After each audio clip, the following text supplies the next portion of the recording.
করে নিয়ে চলতে পারে সে সমস্ত ব্যক্তিদের শরীরে রোগের মাত্রা কমে যায় সুবহানাল্লাহ।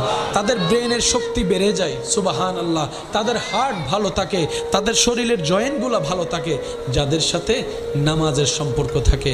ওই যে রব্বুল আলামিন বলেছে ইন্নাস সালাতা তানহা আনিল ফাহশাই ওয়াল মুনকার। তাই রবের কাছে সবসময় ফরিয়াদ করবেন, আল্লাহ নামাজ তো আমরা পড়তেও জানি না, আমরা শুধু অঙ্গভঙ্গিটা করতে জানি, তাও সঠিকভাবে আমরা কেউ করতে জানি না। আল্লাহ গো, তোমার কাছে ভিক্ষা চাই, এই নামাজের ভিতরে তুমি যত ধরনের নিয়ামত দিয়েছ ওই নিয়ামতের বৃষ্টিগুলো একটু আমার উপর বর্ষণ করে দাও সুবহানাল্লাহ।